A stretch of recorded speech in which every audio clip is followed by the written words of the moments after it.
लक्ष्मीच्या पावलांनी या मालिकेच्या आजच्या भागामध्ये आपण पाहत आहोत. आता इथे आबांना खूप मोठा त्रास होत असतो. आबा म्हणत असतात जागे हो जागे हो, आणि तेव्हा अद्वैत हा मध्यरात्रीच जागा झालेला असतो. त्याला कळत नसतं काय होतंय, कशा पद्धतीने ह्या सगळ्या गोष्टी होत आहेत, आणि तेव्हा धावत असतो आबांच्या खोलीमध्ये जातो. आता धावतच आबांच्या खोलीमध्ये गेल्यानंतर तो पाहतो तर इथे एवढा सगळा मोठा गोंधळ झालेला असतो आणि आबा त्यांच्या खोलीमध्ये नसतात. आता आबा त्यांच्या खोलीमध्ये नसतानाच इकडे आपण पाहतो की आता कशा पद्धतीने हे सगळं काही होत आहे. म्हणजेच आता इकडे आबा खोलीत नाही आहेत. ते कुठे गेले असतील, काय झालं असेल. तेव्हा रोहिणी रजनी म्हणत असतात पावसा पाण्याचे दिवस आहेत आणि एवढ्या पहाटे तर ते चालायला जाणार नाही आहेत चिखलाचं वगैरे, आणि त्यांची ही अवस्था पाहता तर ते कधीच इथे चालायला जाणार नाहीत असं सुद्धा इथे आता ते बोलतात. तेव्हा इकडे लगेचच आता कुठे गेले असतील काही कळत नाही. तेव्हाच सरोजचं लक्ष तिथे असलेल्या बाजूच्या टेबलवर जातं जिथे की नारळ ठेवला होता, जो की इथे त्या जोगदिनीने दिला होता. आणि तेव्हाच इथे तो नारळ कुठे गेला असेल आणि काय झाला असेल असा विचार इथे ती करत असते. हा नारळ नेमका कुठे घेऊन गेले आबा, आणि त्याचबरोबर आबा जे आहेत ते कुठे गेलेले असतील असा विचार इथे त्यांच्या मनामध्ये येतो. आणि ज्या ठिकाणी इथे जायचं होतं त्याच ठिकाणी आबा गेलेत का, म्हणजे त्यांना इथे एका ठिकाणी जायचं होतं आणि तिथे जाऊनच तो नारळ पुरायचा होता, म्हणजे त्यांचं जे काही कुलदैवत आहे त्या ठिकाणी, आणि तिथेच आबा गेले असतील का असा विचार केला असतो. तेव्हाच अद्वैतला आठवत असतं की कशा पद्धतीने इथे आता जी काही रजनी आहे ती रजनी इथे बोलायला लागलेली होती की अद्वैत आता तू मोठा झालेला आहेस, मला तुला बऱ्याच गोष्टी सांगायच्या आहेत. तेव्हा अद्वैत विचार करतो काय करू मी आत्ता इथे ह्या सगळ्या गोष्टी आबांना विचारू का की हे सगळं काय आहे, किंवा इथे मी रजनी काकीला विचारू का. पण नको, आत्ता जर मी इथे रजनी काकीला विचारायला गेलो तर ती मला सांगण्याच्या मनस्थितीत नसेल, कारण सोहममुळे ती ऑलरेडीच खूप मोठ्या टेन्शनमध्ये आहे, आणि सोहममुळे ती एवढ्या मोठ्या टेन्शनमध्ये असल्याकारणाने ती मला बहुतेक काही सांगणार नाही आहे असं इथे त्याच्या मनामध्ये विचार सुरू असतो. तेव्हाच आता इकडे रोहिणी विचार करत असते नेमकं हे सगळं काय आहे आणि हे लोक कुठे गेले असतील असा विचार तिच्या मनामध्ये येतो. असा विचार तिच्या मनामध्ये आल्यानंतर आपण पाहतो की आता इकडे रजनी आणि रोहिणी विचार करत असतात. त्याचबरोबर सरोज म्हणत असते बहुतेक इथे आबा जे आहेत ना ते पळसंब्यालाच नक्की गेले असतील असा इथे त्यांच्या मनामध्ये सगळा विचार सुरू असतो. त्याचबरोबर ह्या सगळ्या गोष्टी इथे सुरू असताना आपण इकडे पाहतो की आता इकडे रजनी आणि सरोज ह्या दोघीजणी बोलत असतात आणि ह्या दोघींच्या मनामध्ये खूप सारे विचार इथे सुरू असतात. तेव्हा अद्वैत लगेचच म्हणत असतो नाही, मला पूर्ण खात्री आहे की आबा जे आहे ते पळसंब्यालाच गेले असतील.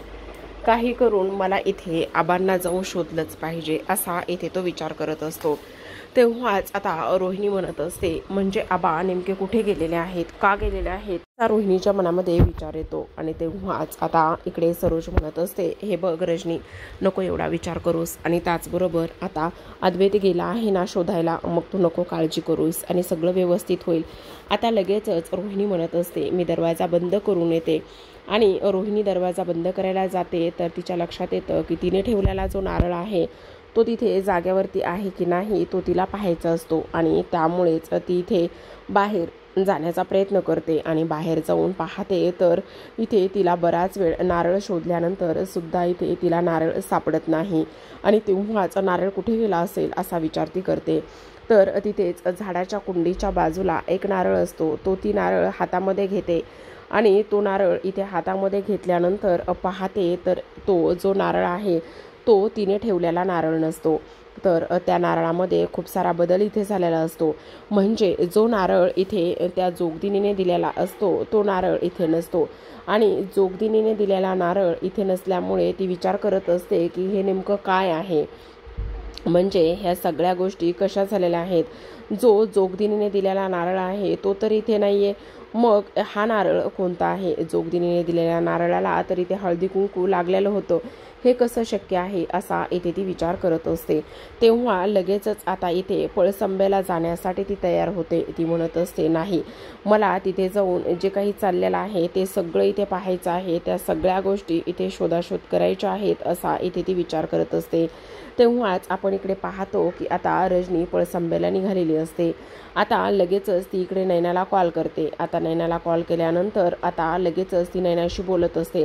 तेव्हा ती म्हणत असते, मॉमीला एवढ्या उशिरा का बरं फोन केलाय? मला तुम्ही झोपसुद्धा देत नाहीयेस. अगं मूर्ख मुली, उठ लवकर, उठ म्हणते ना, असं म्हणून ओरडूनच ती तिला उठवते.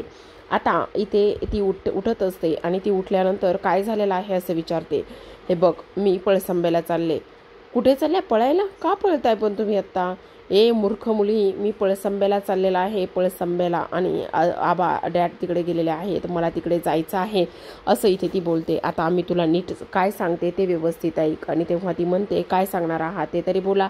हे बघ, आता आम्ही पळसंब्याला चालले आहे ना, तर मग एक गोष्ट लक्षात ठेव, ती म्हणजेच की हे बघ, आता इकडे घरामध्ये कोण आहेत? फक्त रोहिणी आणि त्याचबरोबर सरोज वहिनी आहेत, आणि त्या खूप जास्त मेंटली डिस्टर्ब झालेल्या आहेत. त्यामुळे तुला त्या संधीचा फायदा घ्यायचा आहे. अद्वैत नाही आहे, सोहमची तर अवस्था कशी आहे, अनामिका नाही आहे, श्रीसुद्धा घरात नाही आहे, आणि त्यामुळे तुला कलाची तब्येत अजूनच बिघडवायची आहे. काही जरी झालं तरीसुद्धा तुला कलाच्या तब्येतीमध्ये अजून बिघाड करायचा आहे. अशी बिघाड कर की ती शुद्धीवर आलीच नाही पाहिजे, असं रोहिणी आता इथे तिला सांगण्याचं काम करते. आता रोहिणीने ह्या सगळ्या गोष्टी तिला सांगितल्यानंतर आपण पाहतो की इकडे आता लगेचच आता ती म्हणत असते, आता जे काही मला काम सांगितलेलं आहे ना, ते मी उद्या सकाळी करते. मी काहीतरी इथे ऑर्डर करते जेणेकरून तिची तब्येत आणखीनच बिघडेल, आणि तेव्हाच ती पावडर वगैरे मागून घेते. आणि ती पावडर वगैरे एकदा मागवली ना, तर नक्कीच इथे तिच्या तब्येतीमध्ये सगळा बिघाड होईल. आणि तेव्हा मग मी खरंच खूप हुशार आहे, पण आता मला माझ्या बहिणीची सेवा आत्ता नाही करायची, मला माझ्या बहिणीची सेवा ना उद्या करायची आहे. तसंही मी लहानपणापासून खूप हुशार आहे असं मला माझी आई नेहमीच म्हणायची. मग मी आत्ता काय करते, मस्त झोपते, आणि झोपल्यानंतर मग सकाळी उठते, आणि असं म्हणून लगेचच आता ती आहे त्याच ठिकाणी झोपायला लागलेली असते. त्याचबरोबर आपण इकडे दुसऱ्या बाजूला पाहतो की आता सरोज तिच्या खोलीमध्ये असते, आणि सरोज तिच्या खोलीमध्ये असताना इकडे ती विचार करत असते, किती उशीर झालेला आहे. आत्तापर्यंत तरी ते फोन यायला हवा होता, पण अजून तरी अद्वैतने का बरं फोन केला नसेल? काय झालं, काय असेल असा इथे ती विचार करते. आणि असा विचार केल्यानंतर तिच्या मनामध्ये इथे खूपच प्रश्न निर्माण झालेले असतात. ती म्हणत असते, नाही, काही जरी झालं तरी सुद्धा इकडे मला कलाकडे बघितलं पाहिजे, त्याचबरोबर इथे रजनीला सुद्धा सावरलं पाहिजे. तर आता इकडे आबा पळसंब्याच्या अगदी जवळ जाऊन पोहोचलेले असतात. चालत चालत पळसंब्याला निघालेले असतात. अक्षरशः फक्त 1 किलोमीटरचंच अंतर बाकी असतं. आता लगेचच सरोज बाहेर येते, आणि खोलीच्या बाहेर आल्यानंतर पाहते तर इथे मात्र रजनी अगदीच अस्वस्थ होऊन बसलेली असते, विचार करत बसलेली असते, एकटीच हॉलमध्ये असते. तेव्हाच सरोज तिथे येते, आणि सरोज तिथे आल्यानंतर तिच्या खांद्यावर हात ठेवते आणि तिला म्हणत असते, रजनी. तेव्हाच रजनी म्हणते, वहिनी, मला झोप येत नाही आहे, मला खूप काळजी वाटते, खूप जास्त टेन्शन आलेले आहे. तेव्हाच इथे ती म्हणते, हे बघ प्लीज जरा शांत होणार आहेस का? हे बघ प्लीज शांत हो, आणि ह्या सगळ्या गोष्टींचा तू एवढा विचार करू नकोस. तेव्हा ती म्हणत असते, का आणि कसा विचार करू नको मी? आणि मला हा सगळा इथे विचार येतच आहे, काय करू मी, मला कळत नाही असं इथे ती बोलते. त्याचबरोबर आपण पाहतो की आता इकडे रजनी रडायला लागलेली असते. तेव्हा ती म्हणत असते, मला एक गोष्ट सांग, तुझं आणि त्याचबरोबर इथे आता श्रीकांतचं बोलणं काही झालेलं आहे का? आणि तेव्हाच ती म्हणते, नाही वहिनी, माझं आणि ह्यांचं काहीच बोलणं झालेलं नाही आहे. एवढं सगळं सोहमच्या बाबतीत एवढ्या सगळ्या गोष्टी होऊन गेल्या. मी ह्यांना फोन करण्याचा खूपदा प्रयत्न केला, आणि फोन करण्याचा प्रयत्न करून सुद्धा ह्यांनी काहीच रिप्लाय दिला नाही. ह्यांनी माझा एकसुद्धा फोन इथे उचलला नाही. त्यामुळे मला खूप वाईट वाटत आहे.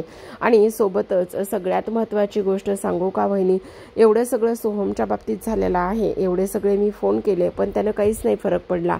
आणि आणखी सगळ्यात महत्त्वाची गोष्ट म्हणजेच की मी मेसेजेससुद्धा केले, पण माझ्या मेसेजेसला पण त्यांनी काही रिप्लाय दिला नाही. फक्त एकच गोष्ट सांगितली की आपण हे सगळं नंतर बोलू म्हणून. वहिनी, फक्त सोहम माझा एकटीचाच मुलगा आहे का? नाही ना, आम्हा दोघांचा मुलगा आहे ना. मग सोहमची त्यांना का बरं काहीच काळजी का बरं नसेल असं इथे आता रजनी म्हणत असते.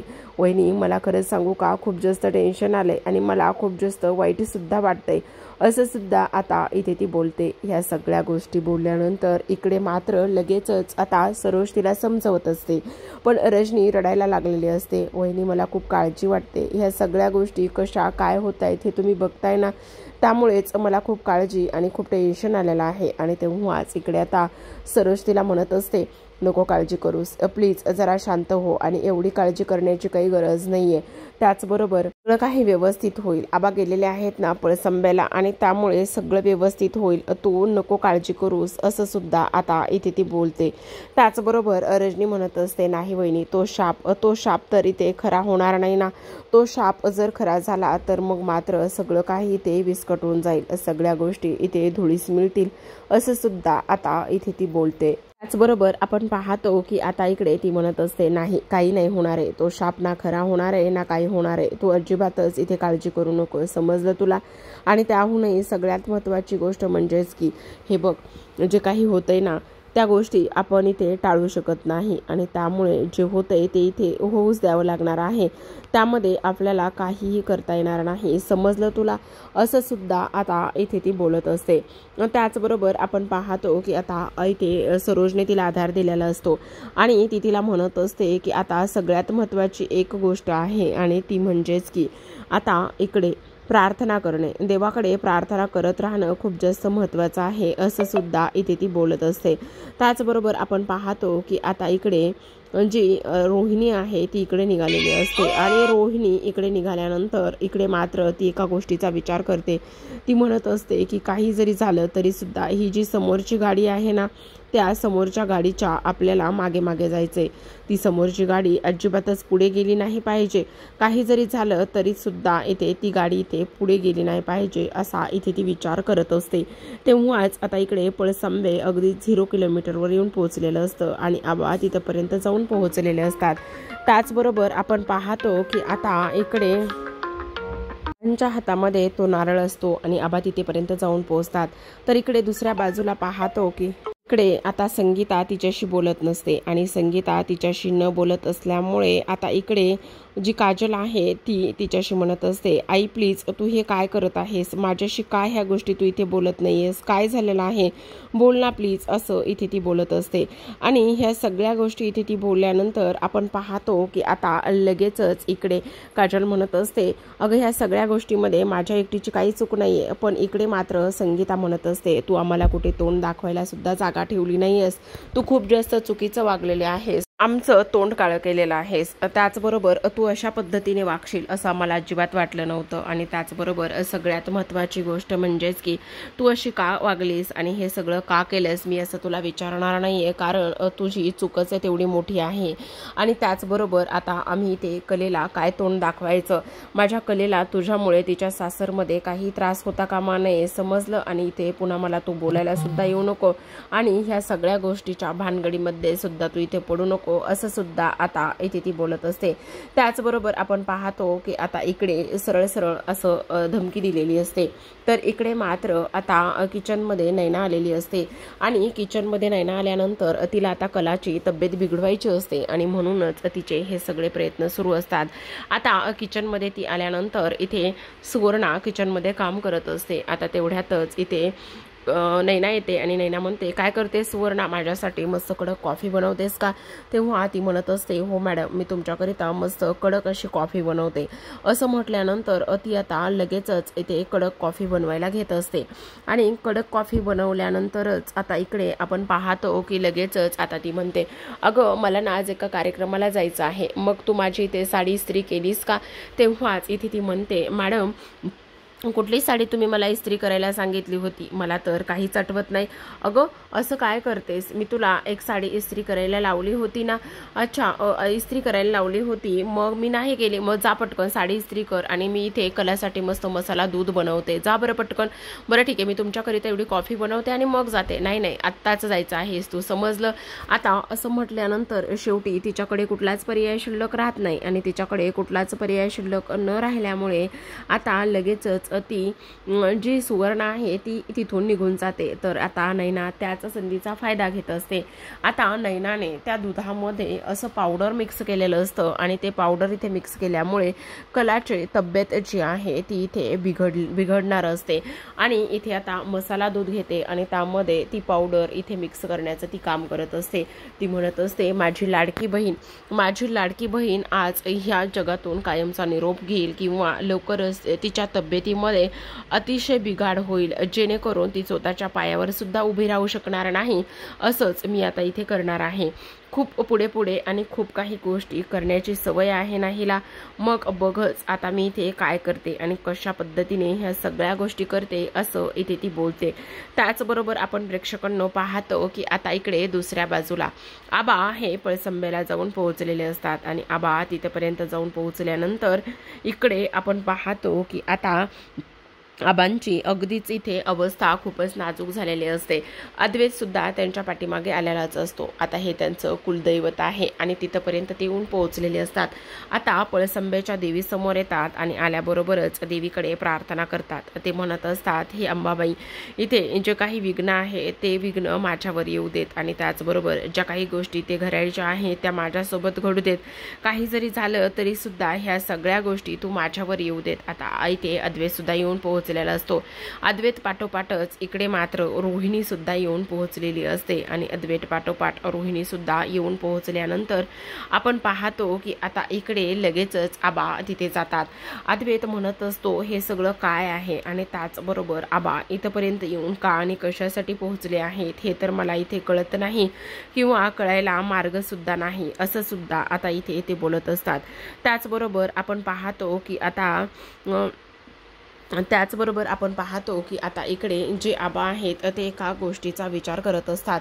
ते म्हणत असतात, आता काही जरी झालं ना तरी सुद्धा ह्या सगळ्या गोष्टी अशा पद्धतीने इथे होता कामा नयेत, म्हणजेच आबांचं काय चाललेलं आहे आणि काय नाही ह्या गोष्टी मला इथे कळायला हव्यात, असं सुद्धा इथे आता तो बोलत असतो। आता ह्या सगळ्या गोष्टी इथे बोलल्यानंतर इकडे अद्वैत इथे जाऊन पोहोचतो आणि आबा आता इथे पळसंब्याला गेल्यानंतर इथे लगेचच आबा तो जो नारळ आहे तो इथे एका ठिकाणी पुरण्याचं काम करतात। आता एका ठिकाणी पुरत असताना तेवढ्यातच तिथे जोगदीन आलेली असते आणि जोगदीन तिथे आल्याबरोबरच ती म्हणत असते, काय करतोस, हे नारळ पुरल्यानंतर तुला वाटतं का सगळी पापं धुतली जातील म्हणून? तर असं अजिबातच होणार नाही, तुझी जी काही पापं आहेत ती अजिबात इथे धुतली जाणार नाहीयेत। आता आबा लगेचच उठून उभा राहतात आणि आबा उठून उभा राहिल्यानंतर ते एका गोष्टीचा विचार करत असतात। ते म्हणत असतात, नेमकं मी काय करायला हवंय आणि तुम्ही सांगा ना, मी काय करू वगैरे वगैरे, ह्या सगळ्या गोष्टी इथे आता ते बोलत असतात। त्याचबरोबर ह्या सगळ्या गोष्टी इथे ते बोलत असताना आपण पाहतो की आता इकडे लगेचच जे आबा आहेत ते मात्र इथे नारळ पुरत असतात आणि तेव्हा इथे जोगदीन असं बोललेले असते। तेव्हाच आबा म्हणत असतात, मग मी काय करू सांगा ना, तुम्हाला काय करू? मी माझा स्वतःचा जीव जर दिला किंवा माझ्या स्वतःच्या जीवाचं काही जर केलं तर हे सगळं दूर होऊ शकतं का? ह्या सगळ्या गोष्टी इथे होऊ शकतात का? आणि तेव्हा आता इथे ती म्हणत असते की नाही, तुला वाटतंय का? की आबा म्हणतात, नाही, मी जर ह्या जगात नसेल तर आणि मी माझ्या जीवाचा बळी इथे दिला तर हे सगळे पाप धुतली जातील का? असं इथे ते बोलतात। तेव्हा रोहिणी सुद्धा इथे येऊन पोहोचलेली असते आणि रोहिणी सुद्धा ह्या सगळ्या गोष्टी ज्या आहेत ह्या सगळ्या गोष्टी या पद्धतीने ऐकण्याचं इथे दूरच उभा राहून काम करत असते। तेव्हा अद्वैत हे सगळं ऐकतो आणि अद्वैतने हे सगळं ऐकल्यानंतर त्याला तर खूपच मोठा धक्का इथे बसलेला असतो। तो म्हणत असतो, हे सगळं काय आहे? आणि त्याचबरोबर आबा हे सगळ्या गोष्टी काय बोलत आहेत, म्हणजे हे सगळं आबा त्या जोगतीनिशी इथे काय बोलतायत आणि त्याचबरोबर ही जोगतीन इथे येऊन कशी पोहोचली, असा अद्वैत विचार करत असतो। तर आता प्रेक्षकांनो, आजच्या भागामध्ये एवढंच। उद्याचा भाग खूपच कमाल होणार आहे।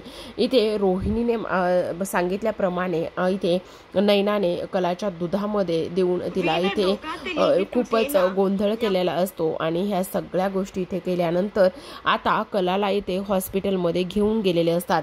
आता कलाला इथे हॉस्पिटलमध्ये घेऊन गेल्यानंतर आपण पाहतो की कलाची अवस्था खूप नाजूक झालेली असते. डॉक्टरांनी असं सांगितलेलं असतं की आता इथे जी काही कला आहे ती मात्र खूपच डेंजर अवस्थेत गेलेली आहे, म्हणजे तिच्या अंगात एवढा ताप चढलेला आहे म्हणून. आणि लगेचच आता इकडे सोहमने अद्वैतला फोन करून ह्या सगळ्या गोष्टी सांगितलेल्या असतात. तर प्रेक्षकांनो, कलाची तब्येत खूप नाजूक असते. आता डॉक्टरांनी सांगितल्यानुसार इथे काय होईल आणि काय नाही ह्या सगळ्या गोष्टी आपल्याला पाहणं इंटरेस्टिंग असणार आहे. तर भेटूयात पुढील भागात.